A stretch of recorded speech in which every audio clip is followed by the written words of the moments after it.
우리 함께 나눌 말씀 에스겔서 47장 1절에서 12절 말씀입니다.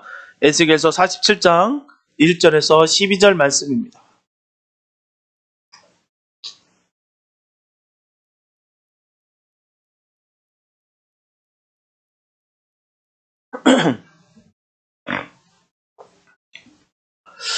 에스겔서 47장 1절에서 12절 말씀입니다. 주님의 귀한 말씀 봉독해 올립니다. 그가 나를 데리고 전문에 이르시니 전에 전문이 동을 향하였는데 그 문지방 밑에서 물이 나와서 동으로 흐르다가 전 우편 제단 남편으로 흘러 내리더라.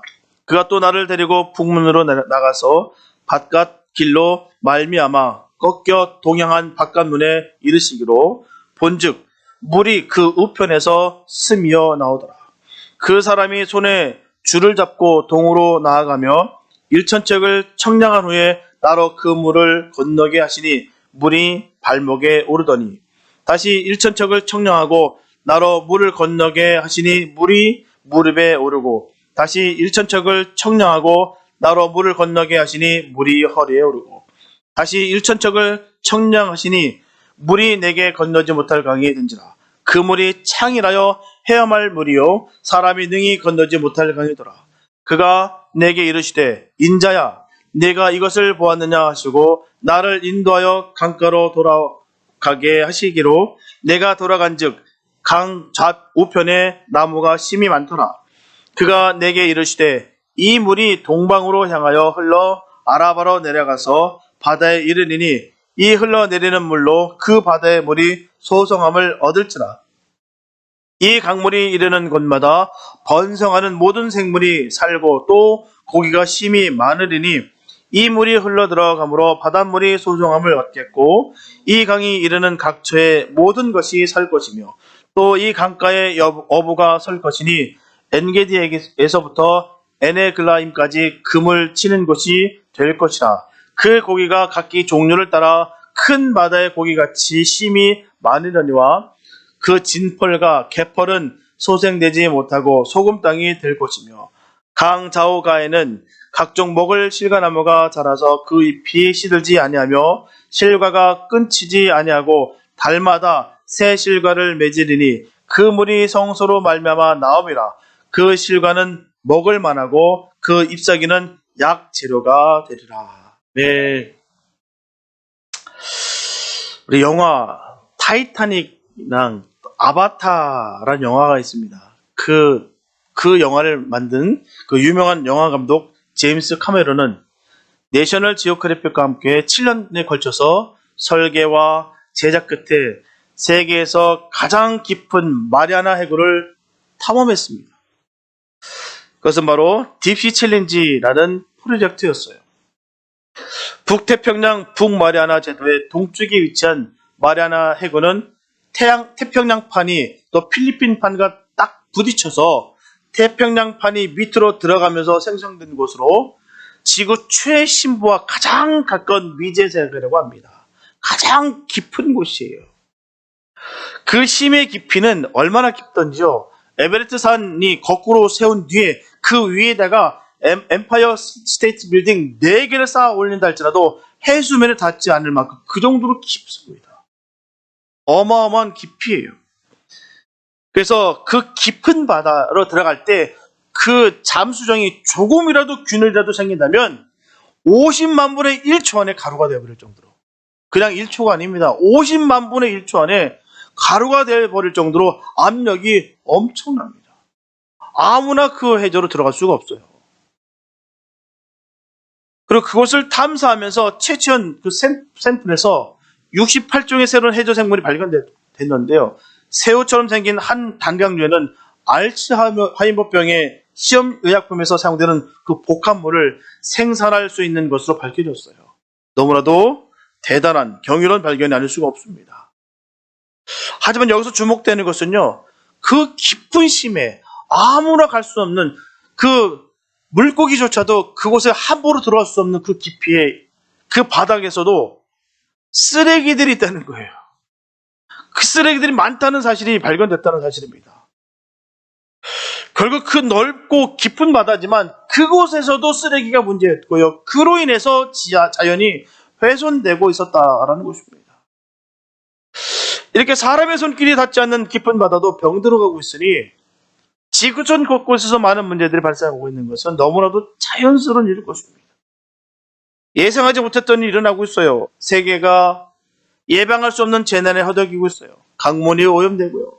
쓰나미가 있고요. 토네이도가 있습니다. 홍수, 산불, 테러로 인한 또한 전쟁이 휘말리고도 있어요. 또한 지구온난화로 인해서 바닷물이 육지로 덮고 동식물이 자취를 감추고 합니다. 석탄, 석유의 자원 부족으로 인해서 인간은 생존의 위협을 느끼게 된다고 합니다. 대체 에너지가 시급하다는 거예요. 그 와중에 코로나 바이러스로 말미암아 많은 나라가 도탄에 빠졌습니다. 또한 우크라이나는 전쟁의 그 참상으로 말미암아 너무나도 비극적인 시간을 보내고 있어요. 이런 위협적인 현상이 지구 곳곳에서 지금 일어나고 있습니다. 왜 이런 재난이 닥칠까요? 이러한 재난이 어떻게 대비해야 할까요? 그냥 당하고 있어야 될까요? 정말 우리가 살고 있는 세상은 불안하고 위험하고 희망이 없는 정말 어두운 세상입니다. 분명한 것은 하나님을 믿는 성도들도 세상 사람들과 같은 생각, 같은 운명에 자신을 맡기고 살아가고 있다고 한다면 믿음이 상실됐다라고 할 수가 있는 거예요. 달라야 됩니다. 어두운 부분은 분명히 달라야 돼요. 우리가 고통을 느끼는 건 같을 수 있습니다. 어려움을 느끼는 건 같을 수 있어요. 그러나 그들과 분명히 다를 것이 있다는 것이죠. 우리는 하나님의 자녀라는 거예요. 그렇기 때문에 아무리 세상이 어둡다 할지라도 정말 세상이 끝날 것 같은 그런 상황 속에 있다 할지라도 우리가 담대할 수 있는 이유는 바로 거기 있는 거예요. 하나님의 자녀라는 것입니다. 그런 믿음이 우리가 온전히 있어야 될 줄 믿습니다. 우리는 살아계신 하나님을 믿는 거예요. 이 사실을 결코 잊지 마시기 바랍니다. 우리는 찌시 때때로 잊어먹을 때가 있어요. 내가 믿음이 경력이 많고 많은 지금까지 수많은 영적인 체험을 많이 한 사람일지라도 위기 상황에 닥칠 때 제일 먼저 있는 것이 뭐냐면 바로 살아계신 하나님을 믿더라는 것이죠. 하나님은 살아계십니다. 우리 살아계신 그 하나님을 믿는 거예요. 세상이 아무리 어두워지고 뒤집어진다 할지라도 우리가 두렵지 않은 이유는 거기 있는 거예요. 세상에는 희망이 없지만 우리 주님께 희망이 있습니다. 오직 주님을 믿으시길 축복합니다. 살아계신 하나님은 생명을 주시고 생명을 주신 하나님은 재난을 딛고 일어서게 하신다는 거예요. 또한 재난을 물리치시고 새로운 세계를 건설하십니다. 그게 뭘까요? 바로 천국입니다. 천국은 하나님이 건설하는 나라예요. 그래서 천국에 들어가는 사람은 천국의 모형을 통하여 훈련과 연단을 받은 후에 마침내 천국에 들어가는 것입니다. 성경에 보게 되면 이스라엘 백성들이 애굽에서 나온 후에 광야에서 성막 성전을 세웠어요. 그리고 그 성전에서 하나님을 섬기다가 약속한 땅, 바로 가나안 땅에 들어가게 됩니다. 우리가 깨달아야 되는 것은 성막 성전은 가나안 땅에 들어가 세울 성전의 모형이었다는 거예요. 분명하게 모형과 성전은 위치도 다르고 치수도 다르고 재료도 다르고 그 안에 들어놓는 성구도 다 달랐습니다. 하지만 한 가지 동일한 것이 있었어요. 다 달랐는데도 불구하고 동일한 것이 있습니다. 그것이 바로 언약궤였어요. 그래서 솔로몬이 성전을 건축했을 때 성막 성전의 기둥과 덮개와 물두멍과 제단은 다 버렸으나 오직 한 가지 언약궤만은 그대로 지성소에 모셨습니다. 이와 같이 천국과 천국의 모형은 달라요. 다릅니다. 위치도 다르고 치수도 다르고 재료도 다르고 그 안에 거주하는 사람도 다릅니다. 하지만 한 가지 같은 것이 있어요. 그것이 바로 하나님의 말씀. 언약의 말씀은 천국이나 천국의 모형이나 똑같이 동일합니다. 대개 전하기를 천국의 모형이 바로 교회다라고 전합니다. 그래서 많은 이들이 교회를 어떻게 세울까? 교회 안에서 어떻게 하나님의 말씀, 언약의 말씀을 따라 사는 법을 배울까 하며 고민을 합니다. 분명한 것은요, 우리가 천국 가기 위해서는 예수를 믿어 천국 갑니다. 분명히 언약의 말씀 내 따라 살아가는 것 귀합니다. 내가 성경적인 지식이 가득한 것 귀해요. 그러나 그 말씀대로 살아가는 것, 예수님의 그 은혜로 살아가는 것뿐만 아니라 우리가 예수를 온전히 믿음으로 말미암아 우리가 천국 가는 거예요. 가장 중요한 것이 거기 있습니다. 하지만 우리가 기억해야 될 것은 예수를 온전히 믿음으로 말미암아 천국에서 삶을 살아갈 수 있다는 거예요. 믿음의 사람들이 하나님의 말씀을 따라가는 것이지 믿음의 사람이 아니기 때문에 주님의 말씀을 우리가 거역하는 것입니다. 누누이 말씀드리지만 율법은 우리가 지키는 것이 아니에요. 지켜줘야 되는 것입니다.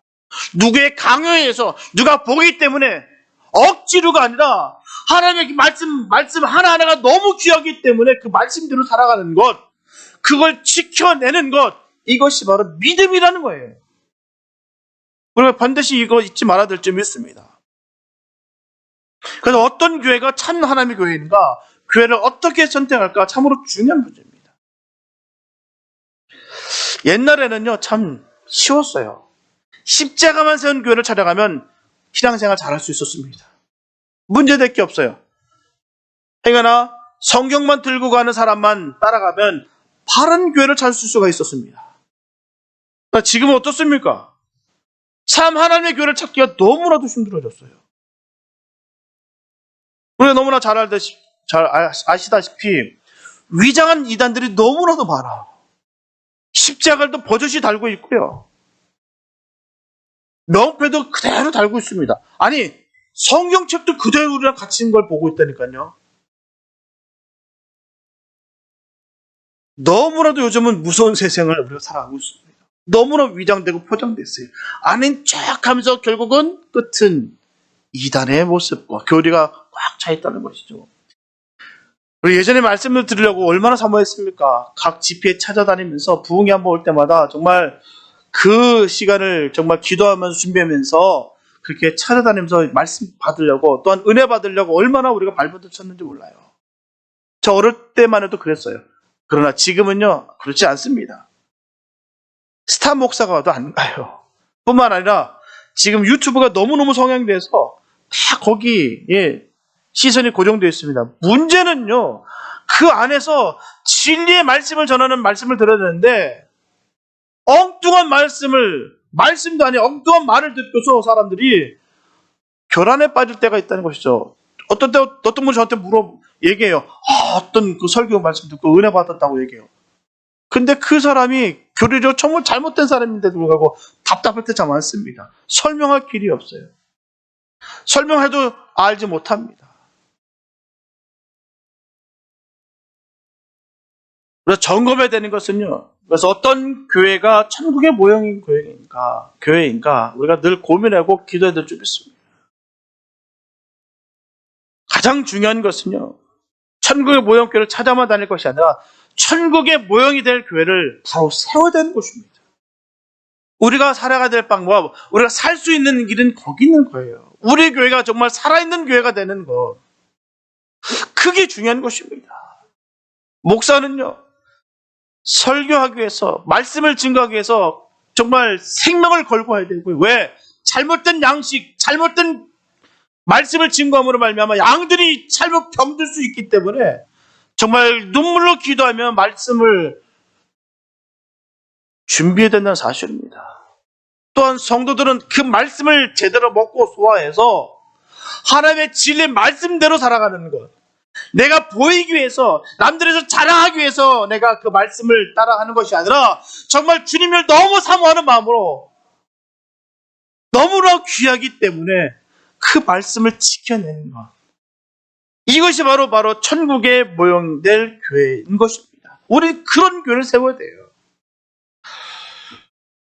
그렇다면 어떠한 교회가 천국의 모형 교회일까요? 오늘 우리는 에스겔 선지자가 보여준 환상을 통해서 천국의 모형 교회를 상고해 보려고 합니다. 에스겔 선지자는 이스라엘 백성들이 바벨론의 포로로 잡혀가서 70년 동안 암담한 생활을 하고 있었을 때 하나님으로부터 부름을 받은 바로 선지자였어요. 에스겔 선지자는 여러 번에 걸쳐서 환상을 보게 됩니다. 그 환상의 내용은 이스라엘 백성들이 하나님을 배반하고 우상을 섬기므로 말미암아 하나님으로부터 버림을 받았다는 것입니다. 그러나 하나님은 이스라엘 백성들이 회개하고 돌아옴으로 말미암아 그들이 잃어버린 것을 다시 회복시켜 주신다는 거예요. 그래서 먼저 성전을 제거하고 그 성전에서 드릴 제사와 규례와 법도를 말씀하시고, 그리고 구원받은 이스라엘 백성들이 각각 자기가 거할 구역을 정하고 회복된 천국의 모형이 될 천국 생활을 할 것을 환상으로 보게 됐다는 것입니다. 주님은 그에게 보여주셨어요. 그것이 에스겔서 47장과 48장에 잘 기록되어 있습니다. 오늘은 그 천국 생활의 모형인 교회에 대한 환상을 우리가 상고해 보고자 합니다. 에스겔 선지자는 하나님의 사자의 인도함을 따라서 새 성전을 면밀히 살펴봤어요. 에스겔이 본 성전은 성전 문이 동쪽을 향해 있었습니다. 하지만 놀라운 사실은 성전 문지방 밑에서 뿔이 흘러나오고 있다는 거예요. 그리고 그 물은 동쪽으로 흘러가다가 성전 오른쪽 제단 남쪽으로 흘러갔습니다. 하나님의 사자가 에스겔을 데리고 성전 북쪽으로 나가 성전 바깥 길로 돌아 성전 동쪽으로 향한 바깥문으로 나갑니다. 에스겔이 본즉 그 물은 바깥문 우편으로 흘러가고 있었어요. 그러니까 물이 성전 문지방에서 솟아나 성전 오른쪽 제단 남쪽으로 돌아서 성전 동쪽으로 향한 바깥 우편으로 흘러가고 있었습니다. 여기서 중요한 것은 에스겔이 관심을 가지고 보는 것은 물이 어디서 솟아났는가였다는 것이죠. 물이 과연 어디서 솟아났던가, 그리고 그 물이 어느 방향으로 흘러가고 있었는가. 바로 물은 성전 문지방에서 솟아났어요. 여기서 성전 문지방은 제사장들이 출입하는 문입니다. 그리고 성전 안에는 향단과 떡상과 등대가 있었어요. 그리고 물은 향단과 떡상과 등대가 있는 성소에서 솟아나는 것을 알 수가 있습니다. 그리고 솟아난 그 물은 제사장이 출입하는 발길을 따라서 번제단 남편으로 흘러가고 있었어요. 그리고 그 물은 성전 동편 바깥문으로 흘러가고 있었다라는 것입니다. 그렇다면 에스겔이 본 이 물은 무엇을 의미하는 걸까요? 과연 이 물이 뭘까요? 성소와 제단과 바깥문은 바로 교회를 가리키는 것입니다. 분명하게 교회는 생수가 흐르는 것이에요. 생수가 반드시 흘러나쳐야 될 줄 믿습니다. 그래서 교회 안에 생수가 어디서 솟아나는 것을 우리가 알아야 된다는 거예요. 왜냐하면 생수가 솟아나는 곳을 알아야 생수를 마실 수가 있기 때문입니다. 분명한 것은 생수는 들보나 기둥 밑에서 솟아나지 않다는 것이죠. 성전 문지방 밑에서 솟아났습니다. 바로 기도하는 문지방 밑에서 생수가 솟아났다는 거예요. 그러므로 생수는 말씀을 선포하는 강단 곁에서 흘렀습니다. 백성들이 은혜를 사모하고 서서 기다리는 곳으로 생수는 흘러가는 것입니다. 그리고 생수가 흘러가는 길가에 있어야 생수를 마실 수 있어요. 우리가 교회 왜 옵니까? 그 생수를 마시기 위해 오는 것이에요. 왜? 우리가 살려고 먹는 것입니다. 먹어도 그만 안 먹어도 그만이 아니라 내가 살기 위해서 그 생수를 마셔야 되는 거예요. 주님께서 흘려보내주시는 그 생수를 우리가 마셔야 되는 것입니다. 우리가 저 문지방만 밟고 지나가는 것이 아니라 문지방을 넘어 들어와서 생수가 쏟아지는 곳 앞에 와서 그 생수를 마시는 것입니다. 그것이 복된 것이에요. 그 생수가 흘러가는 길가에 있어야 생수를 마실 수가 있다는 것이죠. 이처럼 기도하는 문지방이나 말씀이 선포하는 강단 곁에 있어야 생수를 마실 수가 있습니다. 성경에서 전하고 있듯이 물이 동쪽으로 흐르는데 서쪽으로 가게 되면 물을 마실 수가 있을까요? 없을까요? 마실 수가 없다라는 것이죠. 동쪽으로 흐르는데 서쪽에 가보십시오. 그 물이 마실 수가 있나요? 물이 제단 곁으로 흐르는데 물두멍 있는 쪽으로 가게 되면 물을 마실 수가 없다라는 것입니다. 우리가 기억해야 되는 것은 물두멍에 길어놓은 물은 마시는 물이 아니에요. 그 물은 손발을 씻는 물이라는 것입니다. 그래서 생수가 흐르는 곳을 바로 찾아가야 된다는 거예요. 사모하는 사람들에게 하나님의 그 놀라신 그 은혜가 임하게 되는 것입니다. 하나님의 말씀으로 받아 먹는 자가 복되다는 것이죠. 사람의 말로 듣는 자들에게는 결코 그 생수가 되지 않습니다. 하나님으로 인하여 오는 평강이 전혀 없다는 거예요. 생수를 마셔야 될 줄 믿습니다. 그 생수를 말미암아 변화되어야 될 줄 믿습니다. 그런데 놀랍게도요, 이 성전에서 흘러나온 물이 강을 이룬다는 사실입니다. 그런데 이 강물은 작은 시냇물이 아니에요. 이 강물은 강둑에 흘러넘치는 풍성한 강물입니다. 에스겔이 선 곳에서 1,000척을 재었을 때 물이 발목에 오고요. 다시 1,000척을 재었을 때는 물이 무릎에 오고, 다시 1,000척을 재었을 때는 물이 허리에 오고, 다시 1,000척을 재었을 때 물이 창이 나여서 헤엄을 칠 강물이었습니다. 그 강물은 사람이 능히 건널 수 없는 강물이었어요. 강은 성경에서 말하기를 생명과 번영의 상징이기도 하지만 공포의 죽음의 상징이기도 합니다. 이 양면성을 가지고 있어요. 그 옛날 이스라엘 백성들이 여호수아의 인도하에서 그 요단강을 건넜을 때 죽음을 각오하고 오직 믿음으로 촉발을 강을 밟았다라는 것, 우리가 반드시 기억해야 됩니다. 그 요단강 그때 물은 그냥 발목까지 차 있었던 그 물이 아닙니다. 범람했어요. 가장 높을 때였습니다.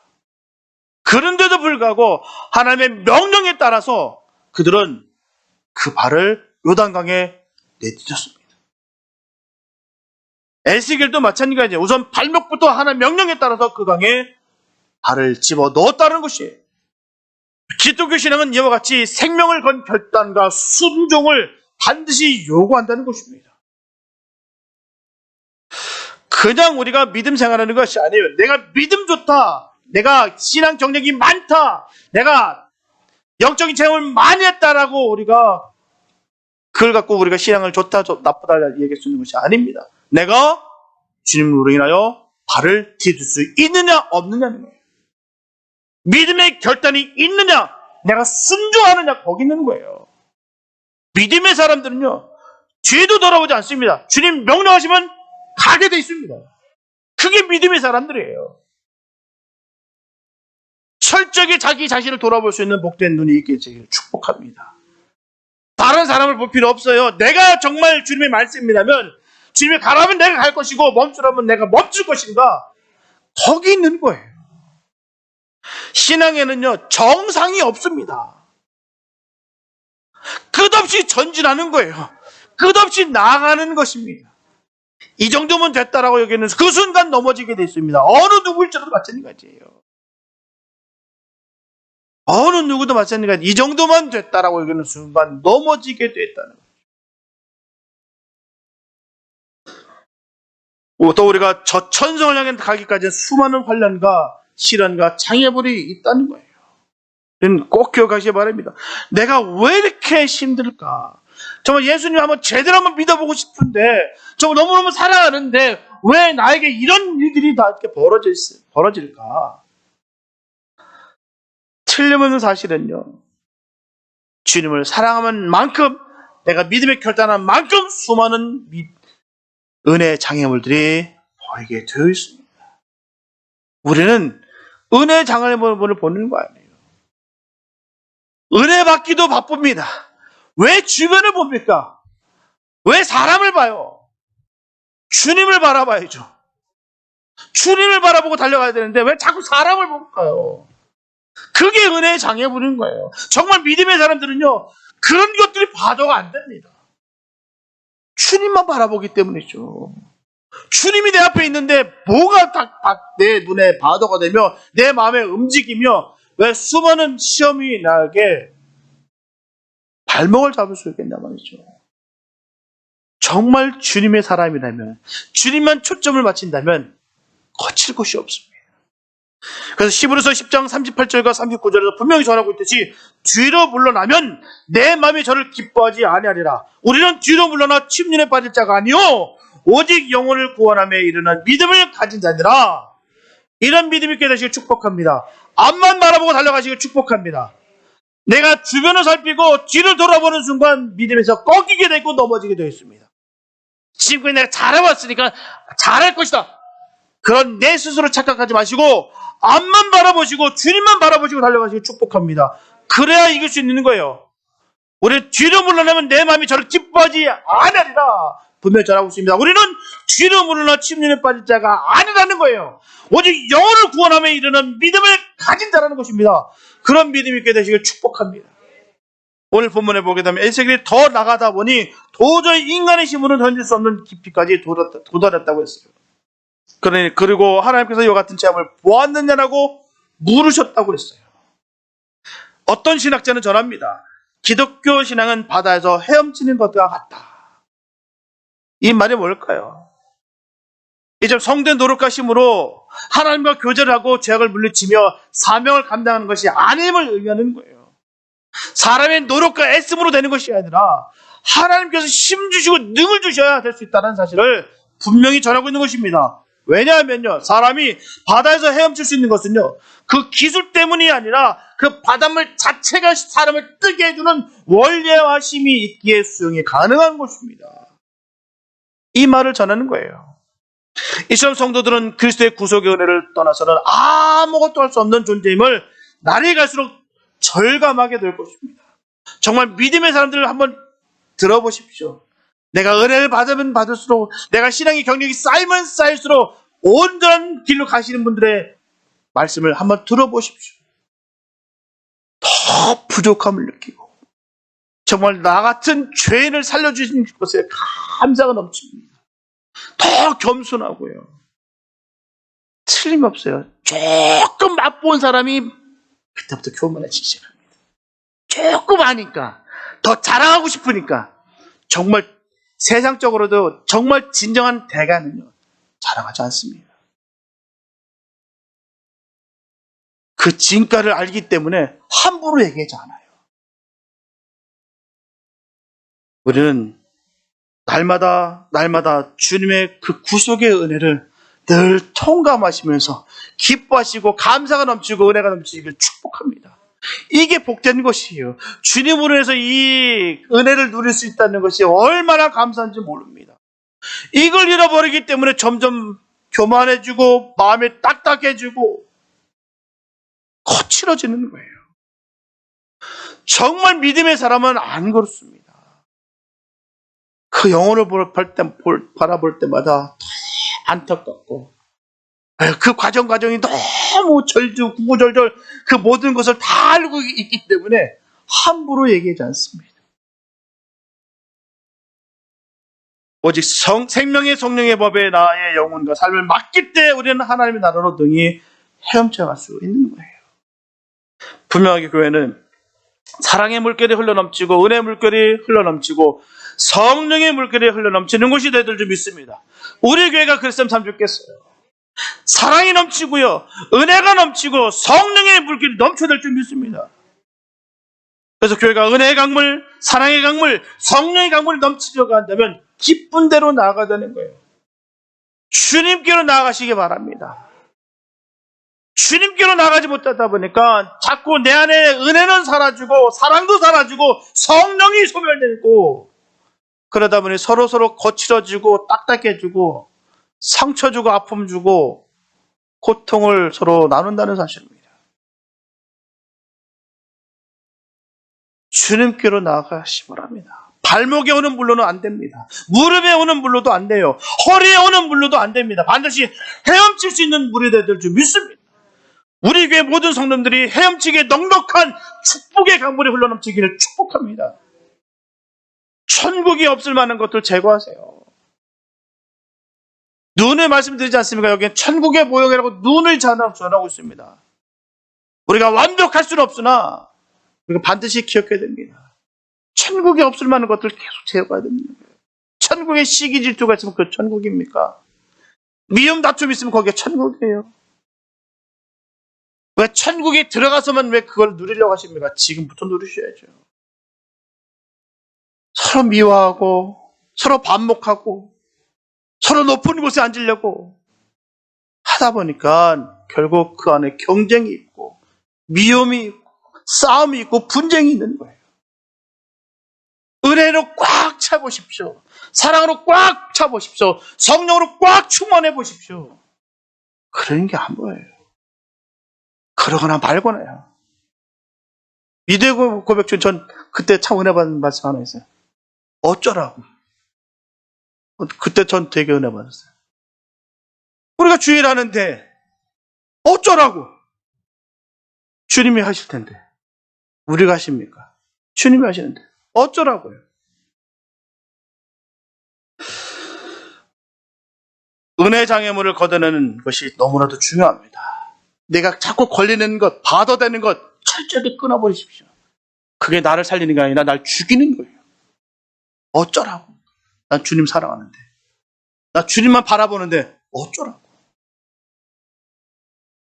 이것이 해결되지 않으면 결국 축복의 강물이 흘러넘칠 수가 없다는 것입니다.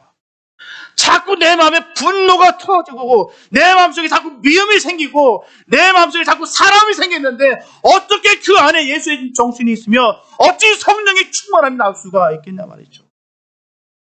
그러면서 어떻게 내가 선교할 수 있냐 말이에요. 선교하고 싶으면, 전도하고 싶으면, 주일하고 싶으면 내 안에 미움 다툼부터 제거하십시오. 그거 감추고 선교해봐야, 전도해봐야, 주일해봐야 문제가 생깁니다. 더 교만해지고 더 악해질 수 있다는 것입니다. 나는 아무것도 할 수 없으나 주님은 할 수 있습니다라고 우리 철저하게 낮아진 그 마음으로 주님의 일을 한다는 거예요. 어쩌라고. 주님께서 하신 것이다. 그런 믿음으로 하는 것이에요. 그럴 때 축복의 강물이 넘치는 것입니다. 이게 없는데 무슨 주의를 하겠다고 해요. 목사인 저도 마찬가지입니다. 매 이 마음이 사라지는 순간 전 목회 못합니다. 어떻게 하겠어요? 볼 때마다 화가 날 텐데, 볼 때마다 섭섭할 텐데, 볼 때마다 고통스러울 텐데 어떻게 주의를 합니까? 주님이 나와 함께 하시기에 난 아무것도 아니기에 그래서 할 수 있는 거예요. 그러니까 온전히 주님 안에 푹 쳐져서 헤엄치시길 바랍니다. 그 강물에서, 축복의 강물에서 헤엄치고 수영하시기 바랍니다. 어쩔 줄 모르는 그 기쁨의 감격 속에 늘 거하시기를 축복합니다. 이게 있어야 돼요.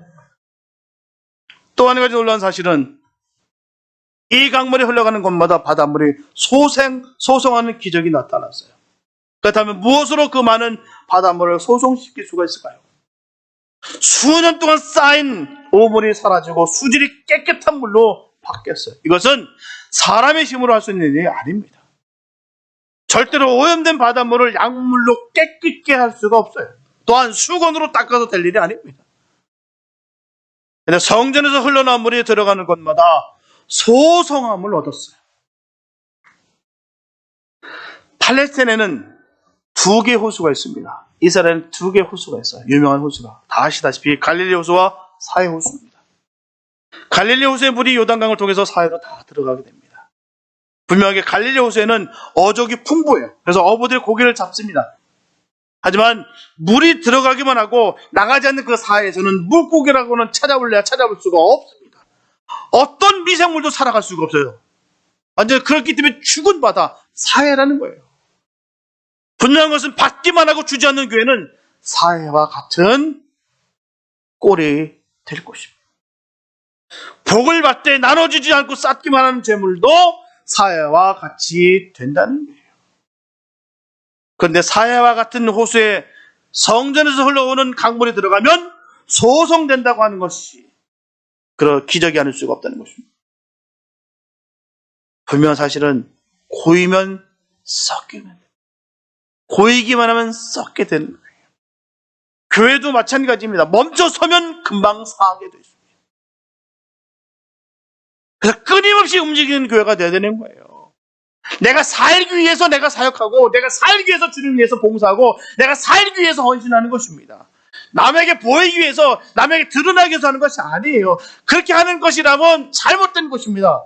내가 살기 위해서 하는 거예요. 왜요? 끊임없이 내가 움직이지 않으면 안 되니까. 내 안에 있는 그 기쁨과 내가 계속 넘치고 흐르고 넘쳐야지 내가 살 수 있기 때문에 하는 것입니다. 정말 이 주일에 맛본 분들의 증언을 들어보십시오. 내가 이렇게 기쁜데 우리 주님 얼마나 기쁘실까 그 일 때문에 하는 거예요. 그건요 설명해서 설명되는 것이 아니에요. 그 주님께서 주신 놀랍게 크신 그 은혜가 내가 이 마음으로 말미암아 기쁨의 눈물을 흘리면서 그 일을 감당하는 것. 이보다 귀하고 값진 것이 없어요. 내 지혜로, 내 명예로, 내 이름을 드러내기 위해서는 그 사명, 사역들 결국 한계가 있습니다. 결국 신념으로 무너지게 돼 있어요. 그러나 정말 나를 사용해 주시는 것에 늘 감사하였고 내가 이 일을 통해서 주님 회복되는 것을 깨닫게 된 그 가운데 생각하는 그 모든 헌신과 사명이 나를 살리는 거예요.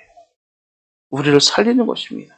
그래서 우리는 계속 움직여야 되는 거예요. 남을 위해서가 아니라 우리가 움직이는 교회로서 하나님의 성령의 역사가 계속해서 흘러 넘쳐야 되는 것입니다.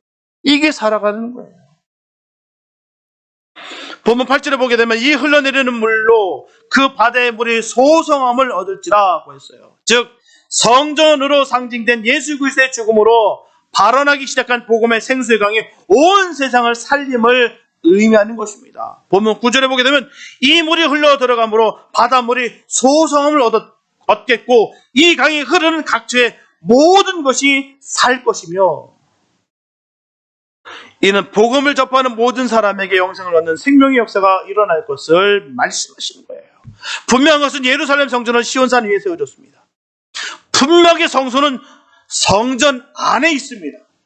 그렇다면 어떻게 예루살렘 성전 문지방에서 발원한 물이 아라바로 내려가서 바다로 들어갈 수 있으며 성소에서 발원한 물이 어떻게 엔게디에서 에네글라임을 거쳐 사해로 들어갈 수가 있겠습니까? 이 강물은 지상에서 지상으로 흘러가는 그런 물이 아니에요. 그런 강이 아닙니다. 심령에서 심령으로 흐르는 성령의 강을 말하는 거예요. 성령의 강. 예수님께서 수가성 우물가에서 만난 여인에게 말씀하셨습니다. 내가 주는 물을 먹는 자는 영원히 목마르지 아니하리니 나의 주는 물은 그 속에서 영생하도록 솟아나는 샘물이 되리라. 그래서 결국 성전으로부터 전파되기 시작했던 그 복음의 생수가 사람의 영혼 속에서 놀란 열매를 맺음을 의미하는 것입니다. 예수님께서는 요한복음 7장 37절부터 39절에서 분명히 우리에게 말씀해 주셨어요. 누구든지 목마르거든 내게로 와서 마시라. 나를 믿는 자는 성경의 이름과 같이 그 배에서 생수의 강이 흘러나리라 하시니 이는 그를 믿는 자의 받을 성령을 가르쳐 말씀하시는 것이다. 할렐루야. 우리가 생수의 강이 우리 배에 흘러나셔야 될 줄 믿습니다. 우리를 인하여 죽어가던 자들이 성령의 역사로 말미암아 다시 살아나는 역사가 일어날 줄 믿습니다. 우리가 하는 것이 아니에요. 내 안에 계신 성령으로 말미암아 생수의 강이 터져서 그렇게 흘러넘치는 말미암아 그렇게 살아갈 수가 있는 것입니다. 우리는 살리는 영을 구주로 모시며 내 안에 내주하신 그 살리는 영이 우리 함께하는 그들로 하여금 그 은혜가 임하게 되는 것입니다. 우리가 은혜를 끼쳐야죠.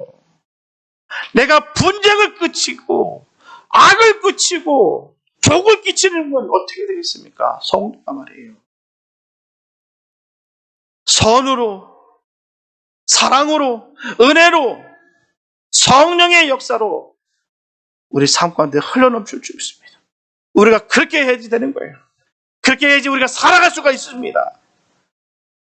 그 길이 사는 길이에요. 남도 살리고 나도 사는 역사. 그런 은혜가 우리 삶 가운데 이루어지게 되시기를 예수님은 축복합니다. 사랑하는 성도 여러분, 계시록 22장 1절과 2절에 보면 또 저가 수정같이 맑은 생명수의 강을 내게 보이니 하나님과 및 어린 양의 보좌로부터 나서 길 가운데로 흐르더라. 강 좌우에 생명나무가 있어 12가지 실과를 맺히되 달마다 그 실과를 맺히고 그 나무 잎사귀들은 만국을 소생하게 하여 있더라. 보면 12절에도 보게 되면 강 좌우가에는 각종 먹을 실과나무가 자라서 그 잎이 시들지 아니하며 실과가 끊치지 아니하고 달마다 새 실과를 맺히리니 그 물이 성소로 말미암아 나오니라. 그 실과는 먹을 만하고 그 잎사귀는 약재료가 되리라. 그런 역사가 우리 삶 가운데 이루어지길 축복합니다. 우리의 생수강이 터져 나오고 말미암아 우리 주변에 그런 살리는 역사가 많이 이루어지길 축복합니다. 이렇게 성전 문지방에서 솟아난 물은 예수님부터 흘러나오는 생명의 물인 거예요. 예수님을 생명의 주로 믿는 자에게 주시는 성령의 강물입니다. 이 강물이 우리 교회에 충만하길 바랍니다. 이 강물이 흘러가는 강가에 오염된 바닷물이 소장하는 역사가 일어나길 바랍니다. 우리 삶 가운데 그런 일들이 많이 일어나서 나도 살고 남도 살리는 역사가 이루어지게 되시길 예수님으로 축복합니다. 그래서 그 강가에 천국에서 볼 수 있는 생물과 어족과 실과와 약재료가 우리 교회와 저와 여러분들 가운데 풍성하게 되시기를 예수님의 이름으로 축원합니다. 기도합니다. 사랑주님 감사합니다. 아버지, 우리를 들어 사용해 주시니 감사합니다. 하나님, 주님의 도구이니 우리가 얼마나 많은 은혜 장애물이 있는지 모릅니다. 하나님, 우리가 장애물을 바라볼 것이 아니라 주님을 바라보며 주님께서 주시는 그 성령의 그 강물로 말미암아 우리가 푹 젖고 그 가운데 거할 수 있는 우리가 되게 하여 주시옵소서. 우리가 생수의 강이 내 배에서 터져나와 나도 살고 남도 살릴 수 있는 역사가 이루어지게 하여 주시옵소서. 주님께서 능력 부어주심으로 말미암아 그런 일들이 이루어질 줄 믿습니다. 주여, 우리를 더욱더 겸손케 하여 주시고 오직 주님만을 바라볼 수 있는 그런 복된 저희들 다 되게 하여 주시옵소서. 넘치게 하여 주시옵소서. 넘치게 하여 주시옵소서. 그런 능력과 은혜가 우리 삶 가운데 그대로 이루어지게 하여 주시옵소서. 주님께서 인도하심을 믿사옵고 우리를 원하신 예수님의 이름으로 기도했습니다.